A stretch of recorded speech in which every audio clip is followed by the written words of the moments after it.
this is Julia from Juju Bean Farms, and I'm going to sow some seeds today. If you haven't started sowing any of your seeds indoors yet, now's the time.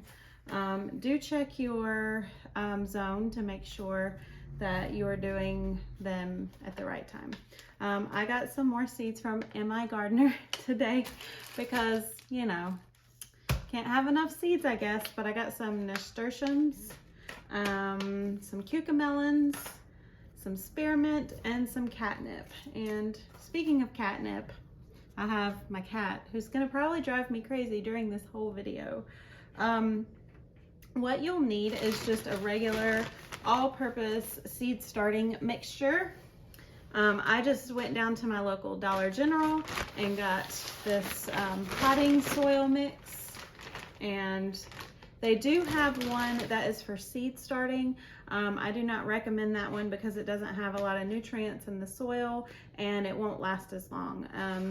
I bought my seed starting trays from Amazon. These actually had a bottom tray, but I'm using them for soaking lentils. And then these also have a plastic dome to put on the top of them to get them germinated faster, but I did not bring one of those in here. You do not have to buy fancy things.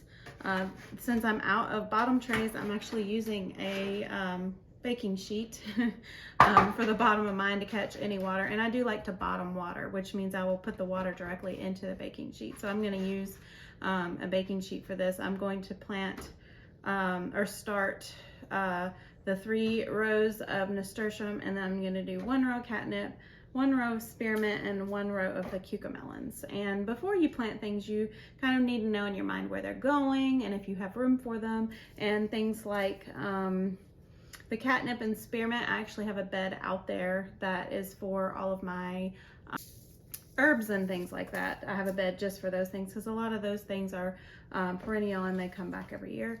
The cucamelons actually are a climbing plant, so you need to know things like that before you plant them so that you have the proper way to grow things like this. So hopefully I have a place for them in my garden. You know, we all get a little carried away sometimes with our seeds and what we buy.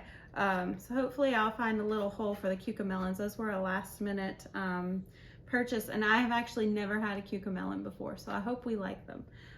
If you don't want to go buy anything like this off of Amazon, because it could be, I mean, they weren't terribly expensive for 10 of them. I think it was like $21, but if you don't want to spend that much, you could use something like an egg carton. I mean, these are small cells, but you just want to make sure you poke holes in the bottoms for water to go through.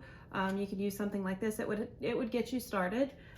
You could use like solo cups. Make sure you also poke holes in the bottoms of those also, and you can start your seeds that way as well.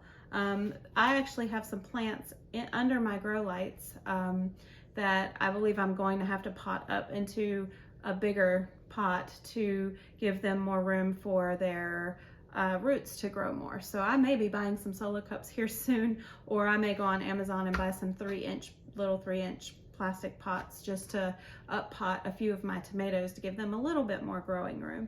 I do advise that you get a shelf with grow lights. Obviously it's not necessary. You don't even have to start seeds inside if you don't want to. You can direct sow things out after you know you're out of danger for your last frost. But I like to start seeds inside, and it gives you a jump start to your growing season. The best way I have found to growing seeds inside was the investment of buying my shelving and my grow lights, and it just really has helped the process. This is my first year with them. I do not have leggy plants. Everything is going so much smoother with the grow lights than trying to put them in a window. I was getting leggy plants. I was having a lot of problems, and I was not very successful until this is the first year I've been successful with all of my plant starts germinating and growing well under the lights. So I'm going to put some soil in this cell, and I'm going to get started putting my seeds in and labeling everything with my little labels. These are really cheap. These actually came with this set that I bought with the, you know, domes and everything. And I just have a Sharpie. I got a 2-pack Sharpie. I have to keep these for my kids because they like to steal them. And then we will water the soil, plant our seeds, and then we'll put them out there under our grow lights.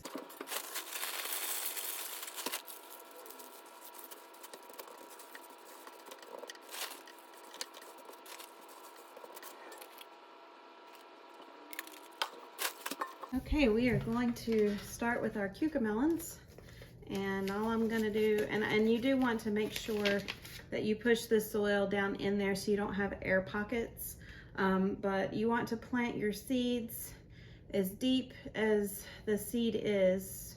That if it's like a little seed, you don't want to put it in there too deep, and you want to make sure that you don't have like these big bits of like bark and things in there that could impede your seed from germinating and coming up out of the soil. So I usually just push those things out to the side. I did have, with my little kit I did have a little thing that would poke perfect little holes in the soil, but I'll just use my finger and I just go all the way through and just make a little hole for all of the seeds to plant them in.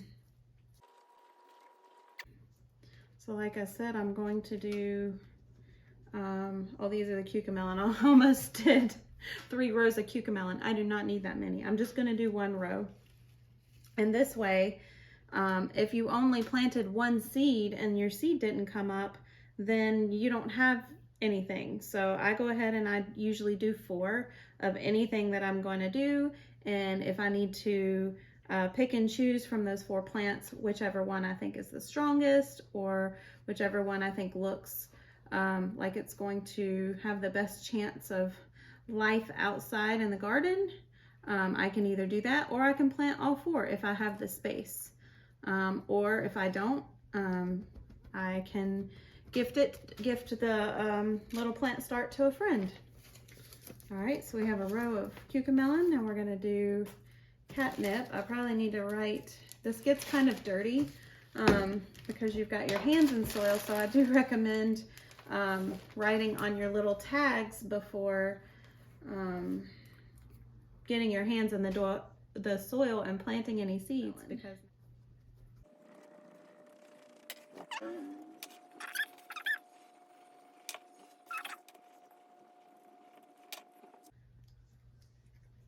and of course, every seed packet that you ever get from anywhere on the back should give you directions on exactly what to do. You can see these nasturtium seeds are really big, so they're gonna need to go a little bit deeper in the soil than some of the other seeds. So I'm gonna go ahead and get those.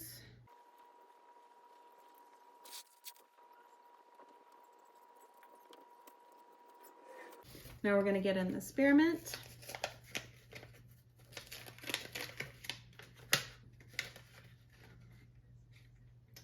Oh wow, these are tiny. These are so tiny. I don't even know if you guys can see these. These are so tiny.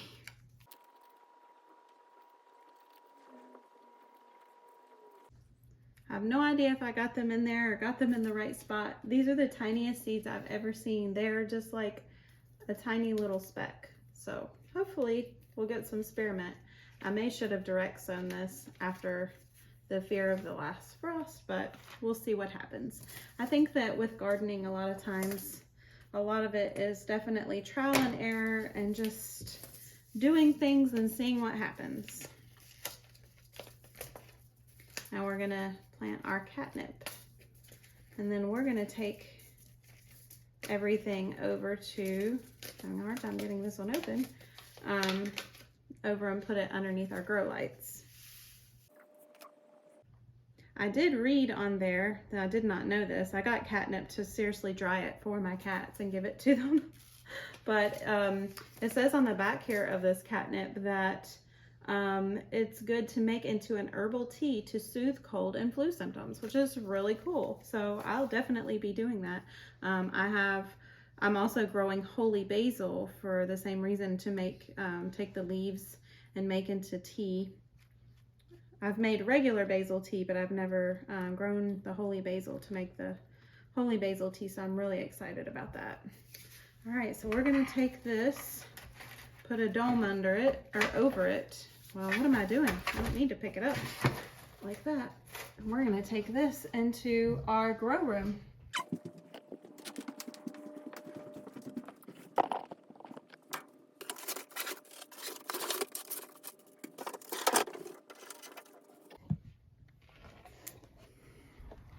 Well, I hope that you guys enjoyed planting some seeds with me today.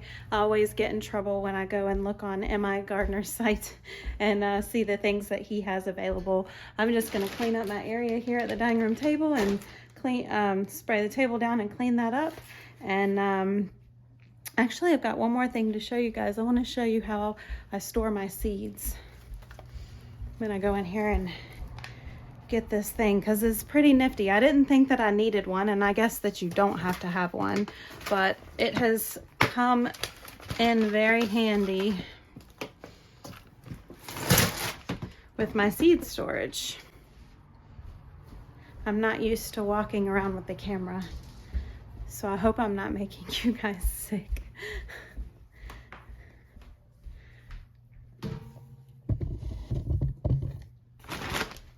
Okay, so this, I got this from Michael's. You can get the best price for these in store if you go on Amazon or go online. A lot of times people have these marked up really high, but this is supposed to be for photo storage, I believe is what this is marketed for.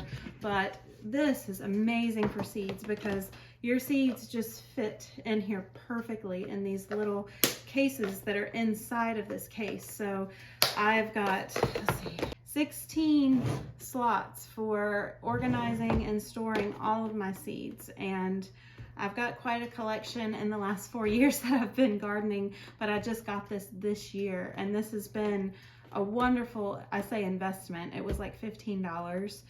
Sometimes you can catch these on sale or clearance, but I am loving having this because if I want, you know, to plant something, all I've got to do is pull it out and find, you know, what I'm looking for. This one has all of my peppers in it. I'm going to find the correct slot for these things that I just planted, which I did just have my flower one out. I can put my nasturtiums in there, and as easy as that, I have stored away my seeds in a dry place because you do want your seeds in a cool, dry place.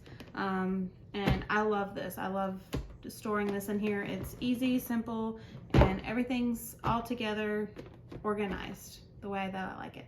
So I hope you enjoyed sitting and planting seeds with me today, and I hope that you guys have a great day, and we'll catch you in the next video. Bye.